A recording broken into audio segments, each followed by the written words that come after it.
UK. Hope you like it. Please sub me if you like it.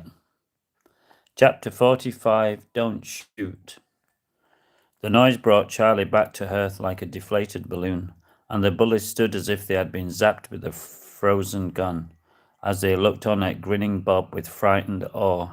Charlie could feel his ears ringing as Bob cocked his gun again, to the dismay of the gang.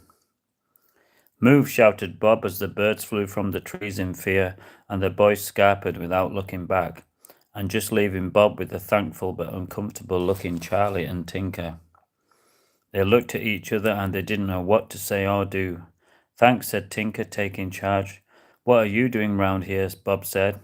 Oh, just exploring, they said accurately enough, as they shuffled nervously from one foot to the other. You never know who you might find, said Bob, as he lovingly stroked his gun with a twinkle in his eye.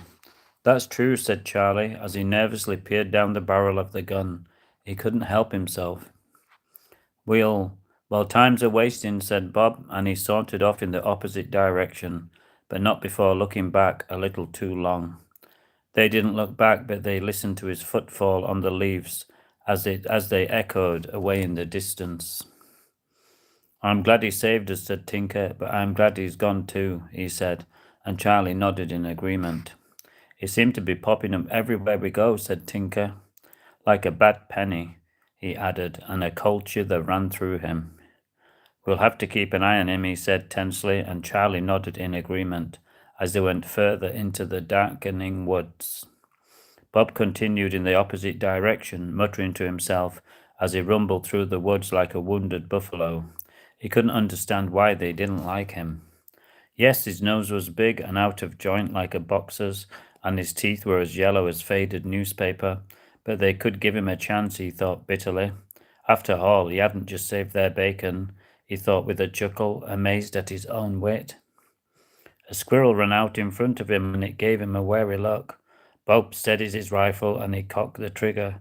The squirrel didn't need telling twice, and it ran off up the nearest tree as if its tail was on fire. Bob laughed so loudly that the leaves fell from the trees, and he felt like the king of the jungle, or maybe the woods, he thought. No more Mr. Nice Guy, he said to himself, and the ominous-looking sky. If they don't like me on my best behavior, they'd better get used to me on my worst, he spat out, and he, turning the next page, and he kicked a mossy stone far into the distance, as if to emphasize his point. Chapter 46, Drowned. They carried on walking into the woods until they came to the sounds of running water. The boys who had previously been bothering them were crossing a fast-flowing stream, and they were laughing and joking as they stepped on the rocks which acted as nature's ladder across the river. They were not paying attention, and there was only one logical outcome. The two taller and older boys crossed with ease, and they stood on the opposite end of the river, full of bravado, and they urged the younger boys over. Charlie and Tinker hid behind the trees as they watched in horror and amazement, as one of the boys picked up a stone and he threw it at the boy, and he narrowly missed his head.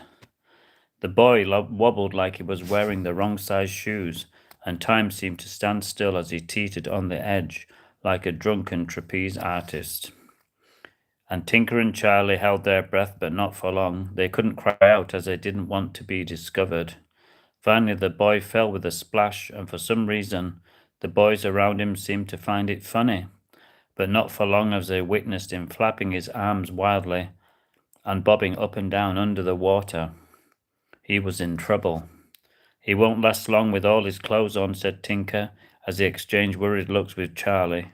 The boy's coat was filled with water, and it blew up like a balloon, but it didn't make it buoyant any more. Hello, viewers.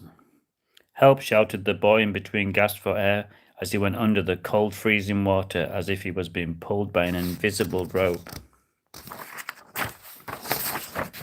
Reading Charlie from Amazon Co. UK.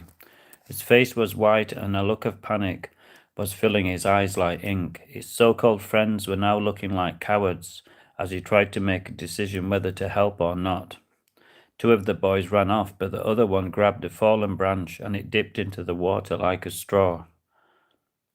The drowning boy reached out to grab it, but his strength was fading like sand in a bottle as he grabbed pathetically.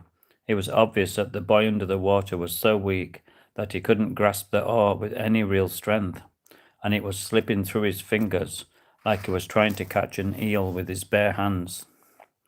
In frustration and fear, he threw the oar into the freezing water and he ran into the woods to join his gang. Tinker and Charlie watched with growing unease. Well, at least he tried to help, said Tinker, as he amazed Charlie by stripping off his coat and trousers. And before Charlie could blink, he was running toward the boy in the river with a determined look on his face.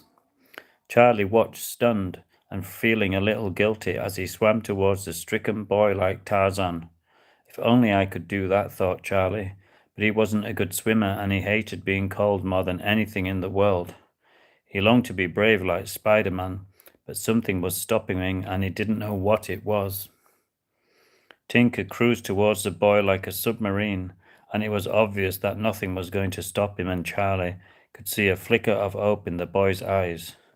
And as he clung on to Tinker's shoulders, Charlie saw him smile with relief, and he knew everything was going to be good again. Turning the next page. Tinker kicked up a huge plume of water as he confidently sped towards the riverbank.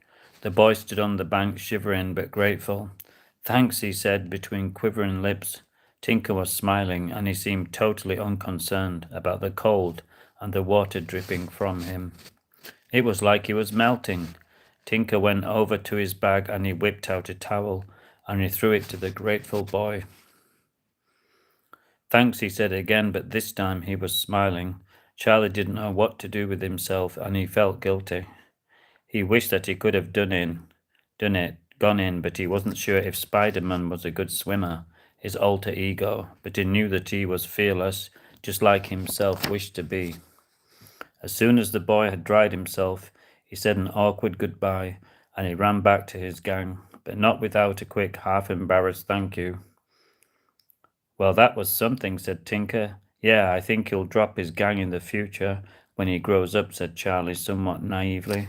"If he grows up," said Tinker. Chapter 47, Bob's Caravan. They ventured further into the woods, feeling pleased with themselves. Charlie was getting tired and hungry, but he didn't want to moan to Tinker, who never seemed to be tired, and spoil their day out.